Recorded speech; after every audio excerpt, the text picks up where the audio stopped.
Find Leslie and bring him back. That's all that matters. Welcome back to The Evil Within. You can tell by the darkness of the room that we're playing on Kurayami mode. We're currently at the end of Chapter 1 of the assignment, working on the Are You Afraid of the Dark achievement.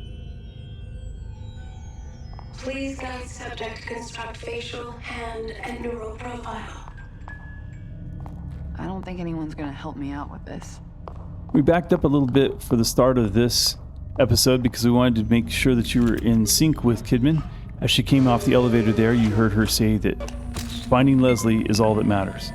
That's her mission, and that's what she's here to do for Mobius.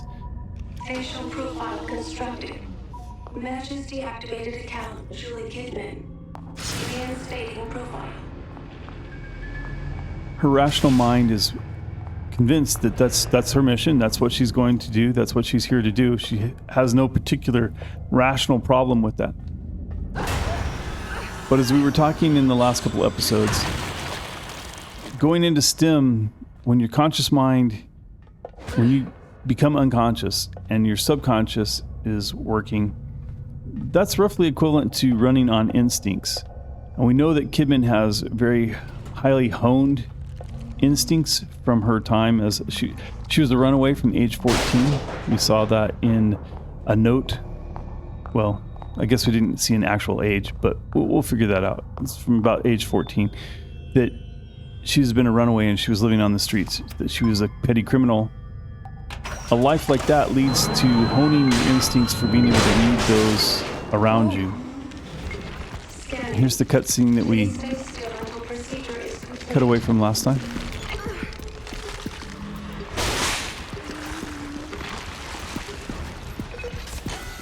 And the cliffhanger is averted just by an errant sound that draws the cadaver off.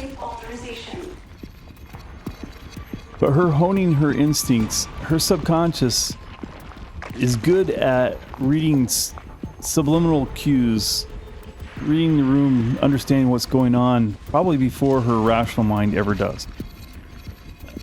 Those highly honed instincts are telling her something's wrong. Maybe it's fine?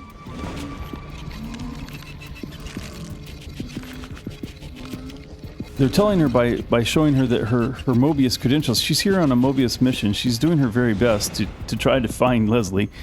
The only thing that's really standing in her way are these credentials. Every time she sees Leslie, she finds a locked door that she can't get through until she gets these credentials sorted out.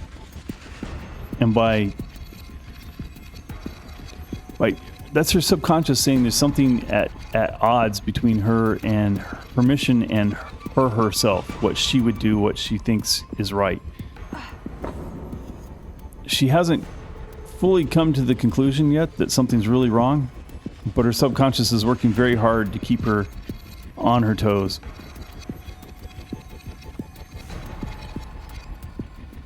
I was trying to show you the cadavers down there, but it's really a bunch of empty space until you knock this ladder down. When you knock the ladders down, then the cadavers come out. You can see how they react to sound.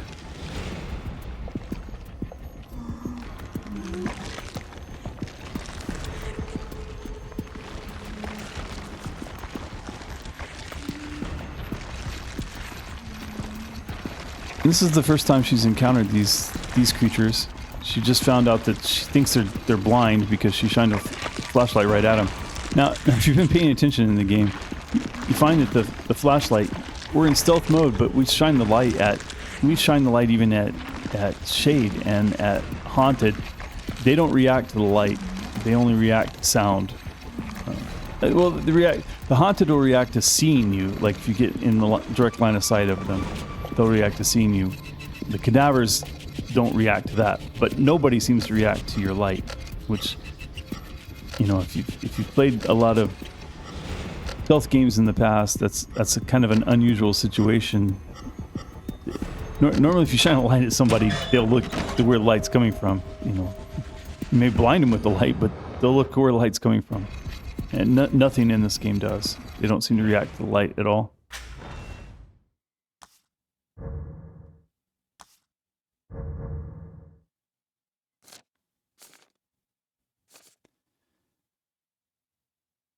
Now we've been tying the the game to the 90-10 and fear, hope, and consent philosophy that we built while we were playing through on Akumu. And here her 10%, in her real life, the trauma that she went through that caused her to run away from the home, we don't know exactly what that trauma is, and I don't think even through the DLCs we know exactly what it was. But she just ran away from home, was living on the street. She's already given over her consent to Mobius. She gave that consent over when they made her the offer. And we're going to see here in just a few minutes, we're going to read kind of the first interview that she had with Mobius. But it's clear that she went from a life of petty crime to now she's a detective on the very police department that she was committing the crimes and they were catching her.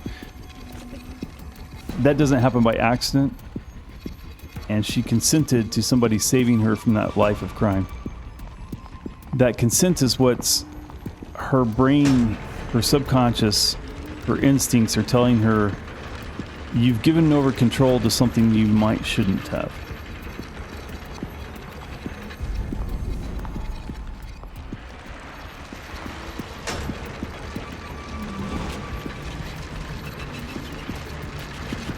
Now, the secret to this area is you're just going to have patience. Just have to make sure that you align yourself with the motions. And sometimes they're kind of random. Like you would think, okay, don't go up there now, obviously. This guy's going to walk away and you go up there, but you have to wait until the other cadaver turns yellow and then he'll move away. And just by the randomness of it this time, you can tell that now that the door and this cadaver are in sync, and you have to wait for them to get out of sync. I could have gone then, but it's chancy, and because I didn't go then, I wind up having to wait quite a while. See, a little later on, I get really impatient and get very, very lucky.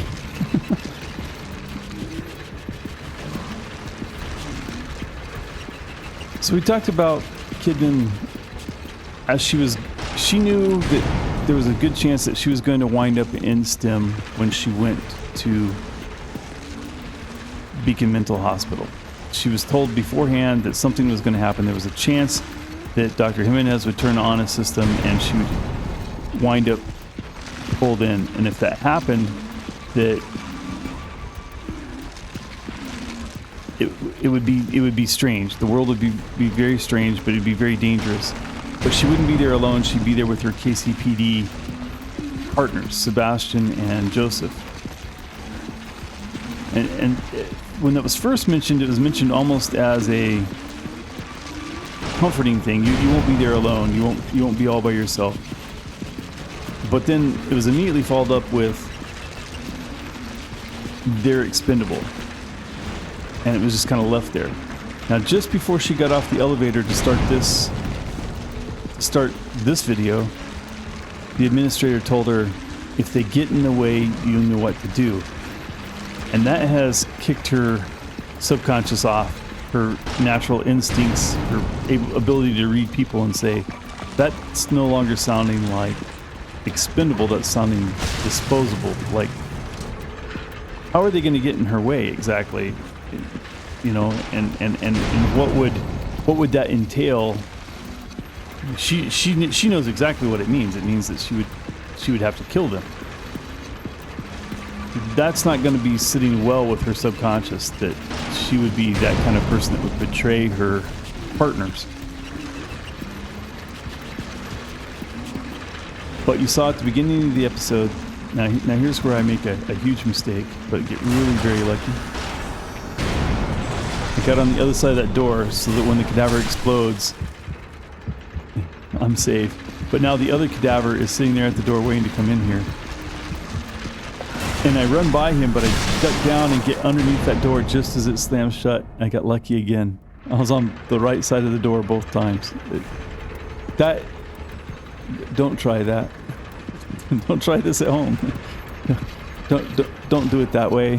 Just be more patient. Don't push it. Time it better.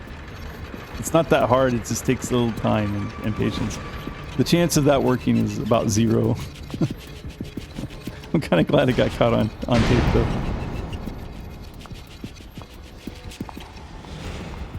Now here's the last of the devices that she has to go through to get her credentials reinstalled, but she's going to find a personal note of her own here. Kidman, Julie, you've assembled quite the resume, I see. They taught you to read at the police academy? I'm impressed. Your attitude won't be necessary today. What is this place? Why am I here? You've been arrested, Miss Kidman, and you're currently being detained. I'm sure even you could decipher that. That's not what I asked. This isn't a regular interrogation room. They don't give you cushy chairs when you're about to be sent to lockup. No current address. On your own since 14, a runaway it seems. Quite impressive you made it this long without coming to your senses. If your street smarts are that keen, I'd imagine you'd have turned yourself around by now. It's more about survival. You think I'm pissed I got caught? At least I get free food in jail. It's all good to me. What if I told you that today could be different for you? You're a smart kid, you've got nothing to lose, no one to miss you. A person with those qualities could be open to very specific opportunities. What are you saying? You offering me a get out of jail free card or something? Not quite that, but something close.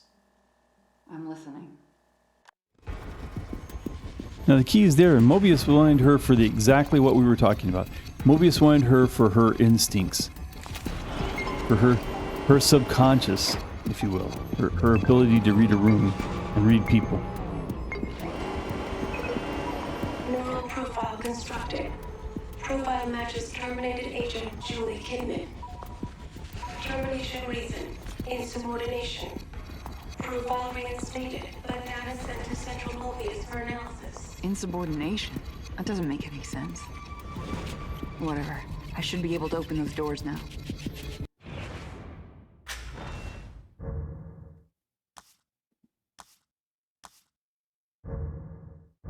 And now that very thing that they wanted her for, that instinct, that subconscious ability to read people and read situations, is what's causing a problem. And you see there, like, inside of STEM, her credentials have been revoked. But there's no real indication that happened externally, that's her subconscious reading the room and saying that there's something that's not in sync with who Julie Kidman truly is.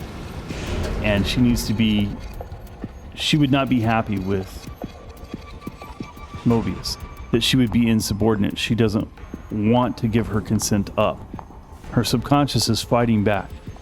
It's fighting back by trying to show her that there's a problem and telling her that she's been terminated for insubordination. And as she says, that makes no sense. I mean, we saw right at the beginning of the episode that she's not being insubordinate. She's saying the only thing that matters is getting Leslie and getting him back to Mobius. She's a company person, right? Up to now, she's still a company person. She's still not understanding yet, but her subconscious is saying there's something not right here. Those instincts and those subconscious things. We talked about how she had primed herself to get ready to go into STEM when they were going to Beacon Hospital. She was already primed and ready to go. She had trained her mind the same way you train your mind when you go to sleep at night. You tell yourself what you're going to do in the morning, therefore you get up and you're ready to do it. You're focused on getting that done. It just works out much better if you do that. And you see how hard it is to run in the dark and find even a large elevator door. Running in the dark is hard.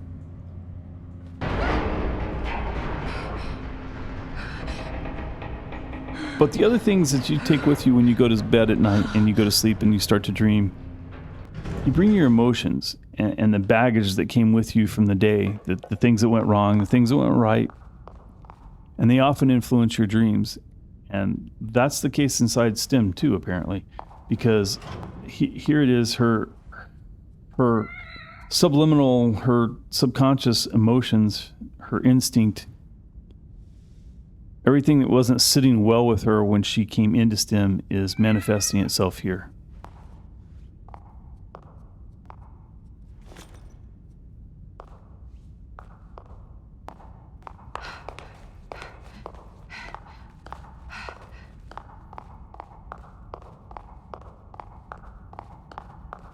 This is the door that she's finally able to unlock now that she has her credentials reinstated.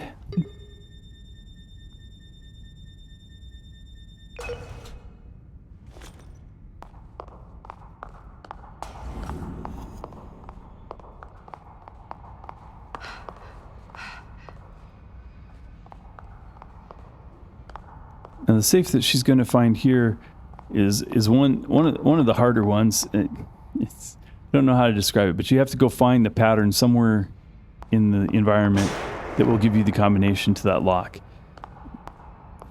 In this case, we know where it is. I mean, this is our third time playing through the DLC. The hardest thing to remember is to remember which lights are on, the red dots are on, the gaps where there aren't red spots are off. And for whatever reason, by the time you run back here, it's often hard to remember.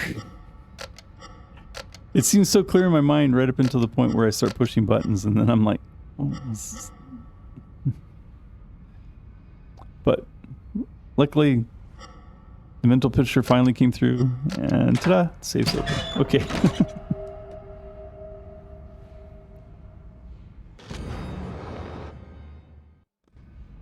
See, we're about halfway through finding the collectibles for the notes that's going to come at the end.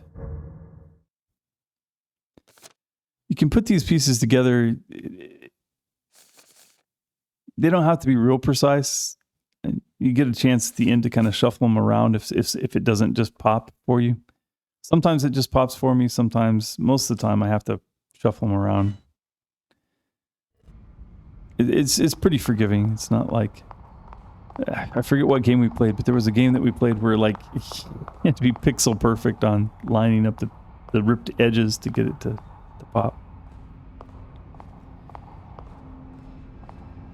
Now coming up, we're going to first read a note from have a note read to us by Dr. Jimenez, and then the one of the most classic and iconic boss confrontations of the DLCs. I mean, everybody who's played the DLC will tell you that this was terrifying the first and the last time they went through it. This note from Dr. Jimenez is important. Patients emerging from the stem are becoming more erratic. The pathologies seem to be amplified by the experience now. Even worse, patients now seem to experience each other's psychological trauma.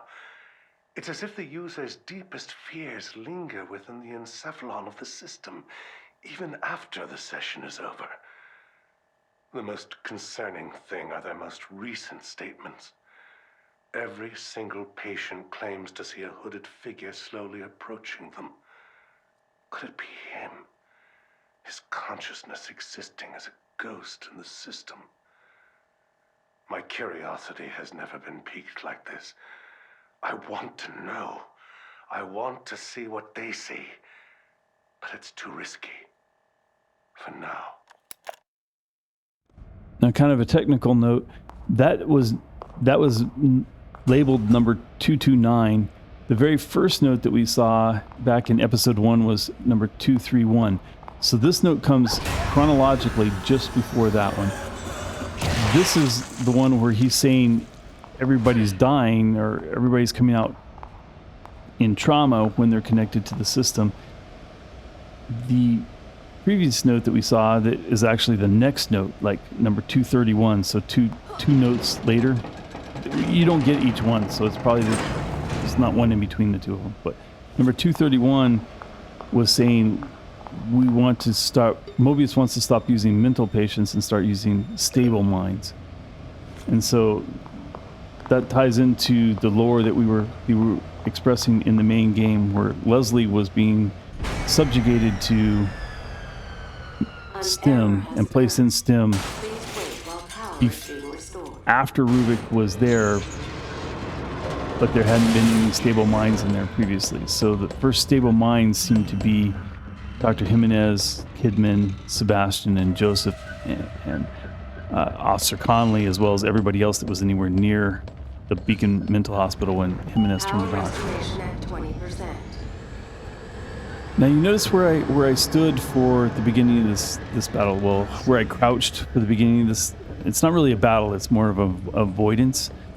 But it's important that you actually take cover, that you sink up against the thing, because that allows you to look around without being seen.